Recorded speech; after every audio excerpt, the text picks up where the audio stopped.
Dünya valyuta birjalarında qiymətlərdə üfüqi dalğalanma müşahidə olunur. Analitiklər bunu maliyyə bazarlarında hökm sürən qeyri-müəyyənliklə izah edirlər. Belə ki, Fedin gələn həftə keçiləcək iclasından faiz qərarı gözləntiləri və Amerika iqtisadiyyatı ilə bağlı açıqlanan mənfi göstəricilər dünya valyuta bazarında aktivliyi azaldıb. Son bir həftədə dünya valyuta birjalarında avro-dollar məzənnəsinin biz 1 dolar 12, 1 dolar 13 sent aralığında dalğalandığını şahidi oluruq.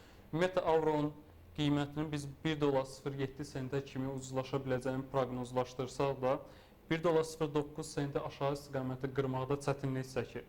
Bu isə qiymətin, yəni avron dolar nisbətən qiymətinin yenidən 1 dolar 16 sentə kimi bahalaşa biləcəyini gözləməyə əsas verir. Birjalarda Türk lirəsi bahalaşmağa cəhd edir. Hazırda 2 lirə 99 kuruşa ticarət olunan dollar Türk lirəsi valyuta cütlüyünün 2 lirə 91 kuruşa düşəcəyi gözlənilir. Əlvan metallar bazarında isə qızıl ucuzlaşır. Qızılın qramının 42 dolar 38 sentdən 40 dollara enəcəyi proqnozlaşdırılır. Son 2 həftədə isə beynəlxalq qızıl bazarlarında qiymətlərin ucuzlaşdığını şahidi oluruq.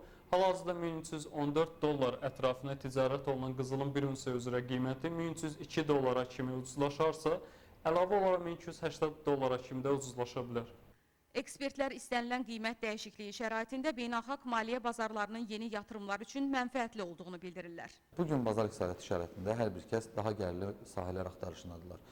Belə ki, bütün dünyada olduğu kimi dünya təcrübəsində də hər kəs öz pul ehtiyatlarını müxtəlif maliyyə alətlərinə yatırım edərək idarə edirlər. Və hal-hazırda bizim ölkəmizdə də sözsüz ki, bu şərait yaradılmışdır. Belə ki, investor şirkətinin təqdim etdiyi xidmət sayəsində hər bir şəxs öz vəsaitlərini idarə edərək öz pul ehtiyatlarını idarə etmə imkanı əldə edirlər.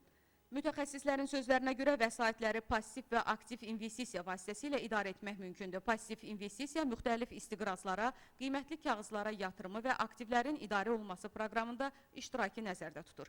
Aktiv investisiya isə maliyyə bazarlarında müxtəlif valyuta, əmtəə və səhmlərə yatırım edərək şəxsi vəsaitlərin idarə olunmasıdır.